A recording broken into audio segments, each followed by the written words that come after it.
Welcome to Give Books a Chance, your videocast brought to you by Somerset Libraries.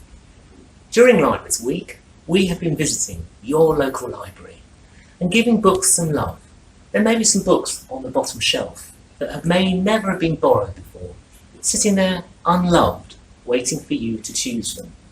There may be some books you've not tried before that you might find opens a world of discovery. We're going to choose a random book and we're going to give that book some love and a chance to be borrowed from Taunton Library. On this edition of Give Books a Chance, I'm joined by Sue Crowley, Head of Somerset Library Services. Sue, welcome to Give Books a Chance. Thank you for the chance. So we're in the big library. The mothership. The mothership of Somerset Libraries. Indeed. Yeah. Well, thank you so much for joining us. Do you know what we're going to be doing today?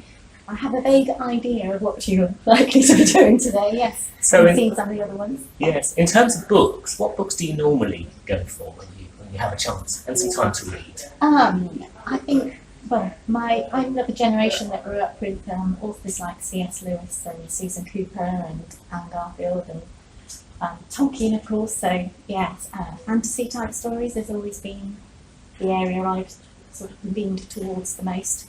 But to be fair, I'm not that discriminating either. I'll read anything. And as long as it's a good story and it engages you, then I'll try anything else. Well, this might be your opportunity today. We're going to take you out of your comfort zone, away from C.S. Lewis, and we're going to eventually bring you into young adult literature. Wow, okay. Have you ever read a book before, young adults? I have, but not for a very long time. The one that I'm waiting to read is Noughts and Crosses, which was on the television series recently. So, Head of Library Services, I bet if you were to have had a crystal ball 2 years ago of where we are today, thinking I'm resetting the libraries for a sustainable future, Yes. and then something beginning with a number of 19 comes along. Indeed. How's it been for you? You must have a lot of thoughts on your mind how you get through this. How's it been for you? Well, it's, as you say, it's incredibly frustrating. Having gone through the last couple of years where we were completely redesigning all of the whole Somerset Libraries network, we reshaped the way we worked and we sort of enhanced and further developed what we were offering.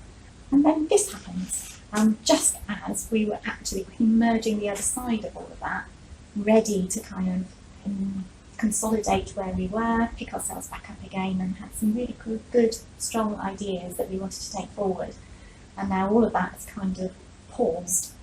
So when we started to think about it, I think we realised fairly quickly, whereas most people talk about a recovery process, we felt probably the changes that we have been experiencing and continue to experience is not something you can just immediately recover from. So we thought of it more in the terms of a resetting process, which has meant not quite another redesign programme, but it feels a little bit like that. It feels as though we've got to have a better understanding and some sort of idea about how we move forward from here. Yes, at some point, hopefully, we will return to something that looks more like we are used to. But I suspect some things will change regardless, and we just need to work out how to deal with that. So during lockdown, of course, not a lot could be done with our libraries. Our libraries were closed. And I think probably our readers may not be aware of how much work went into reopening our libraries. Now, that is a challenge which I'd like to invite you to comment on, but also there has been some feedback, hasn't there, Sue, from our public about our caution in reopening, being a little slow in reopening our libraries. How would you respond to the challenge of reopening in the spring and the summer, together with the fact that maybe we were a little slow to open and also to reintroduce browsing? So the legislation to enable us to reopen didn't kick in until the beginning of July. So libraries, and then there was no that was the point at which we could start to reopen, not necessarily like this is the day where all libraries nationally have now reopened. So we were all working towards this at a slightly different pace, depending on the processes that you were having to deal with internally. So you may be working with your public health colleagues or your health and safety colleagues. We in Somerset also need to work with our facilities management and property teams as they have that responsibility for ensuring the ongoing safety of the way we work and how we organise our buildings. So there was a lot of thinking, a lot of preparation, so all the buildings had to be prepared, ready to be physically opened, which meant changing layouts, clearing away some bits of furniture. We're making sure that we had systems in place so people could still borrow things. We had to rethink a lot of processes that we would normally have used, whether it's when you're interacting with a customer or some of the processes behind in terms of having to quarantine everything that was coming back in, how we then returned those into circulation at a later point. So yeah, on the surface of it, it feels as though, well, it's fairly straightforward to just get these things back up and running, but it's often more detailed than you realise. And then, of course, we had to make sure the staff understood how to manage themselves in a COVID-safe building. So there was a lot of time spent trying to reassure them as they returned to work, interacting with the public on a day-to-day basis again. So it has been quite a long process. I feel because we've had a more measured approach to it, now as we can see potentially things changing yet again as we go into the winter months, I don't feel we're going to be in a position where we have to stop. We can sustain what we started, and I think therefore, it was right to perhaps take a more measured approach, take that a little bit longer, because it makes us more secure for the longer term. So fingers crossed. We are open. We are. It was a wonderful excitement welcoming our public back. I just wanted to jump up and down and shout yippee, and just sharing the love of books and just joining in with our readers, what they're reading, and just re-engaging again. But there are, and we must remember, some members of our community who feel, for safeguarding reasons or just for sheer worry and the stress of going into places where maybe people are close together and can't social distance so much, and they want to come up to a library, but they may not feel comfortable or relaxed about it.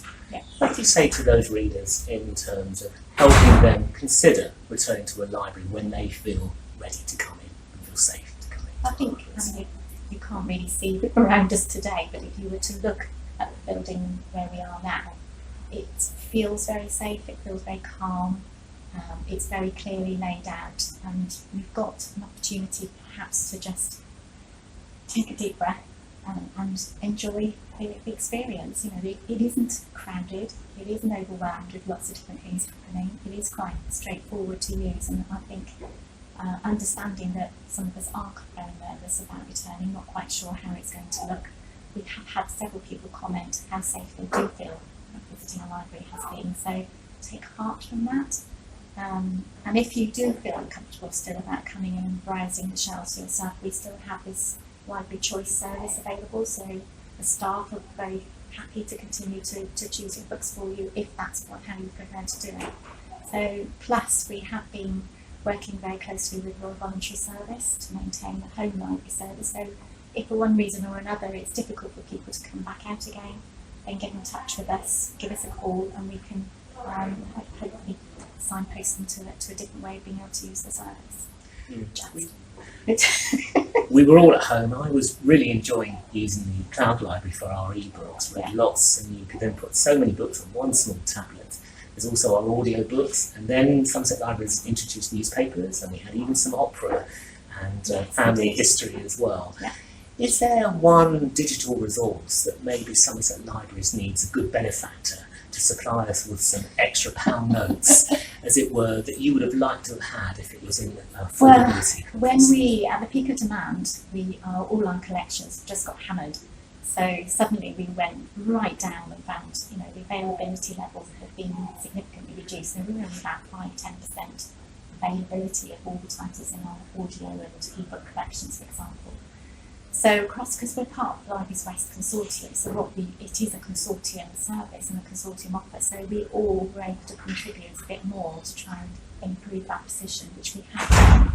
What we need, I think, now is to think about how we can sustain those other formats and balance again the physical collections alongside those e-resources, so they're both viable, they're both accessible, and there's both sufficient choice there to keep people engaged. Something we will be working towards. So I don't think we could have guessed what would have happened to our library service today 2 years ago. but if I could put you on the spot, Sue, and say, how do you see the library service being in 2 years' time, including the current restrictions of COVID? How would you see that crystal ball if you could look back? And we'll come back to it in 2 years' time, Sue, and see how much of this comes to light. I'd like to think by then, not perhaps normal as we knew it was back in vogue, but we were much closer to that. So there would be the opportunity to use, I think, continue to have libraries as that strong community space, which welcomes people in, whoever they may be, and brings communities together, because that's the strength that we have. We've been going for, as long as I've worked in libraries, there's always been this underlying dialogue about, well, our library's still relevant, we're a bit of a relic of the past, we've been here a long time, and we have been here a long time, we've been here for over 150 years, we're still here. Surely that stands the test of time, and that proves a point that there is still an appetite.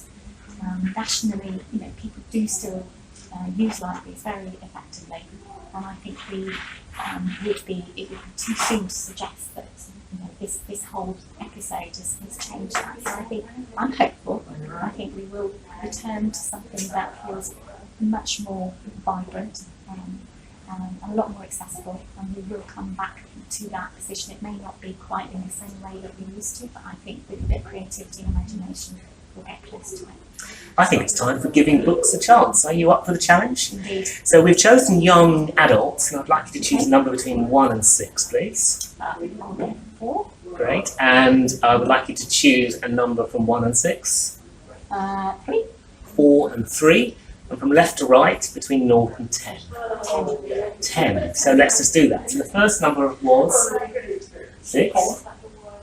Yes, 4, did we say? We said 4. We said 4, didn't we? We said 4. Thank you. 1, 2, 3, 4. Yep. Shelf number? 3. 1, 2, 3. Would you like to count the book and face the camera? So you counted that top one, haven't you? I think so. What do you think? It's a book. 1, 2, 3, 4, 5. Oh, I got a small one. Excellent. You're such a busy person, aren't you? So the book is called, show it to the camera. We have Dark Sun, oh my goodness, by Robert Muchamore, would you say? There we go. So let me have a look at the book. So Dark Sun by Robert Muchamore.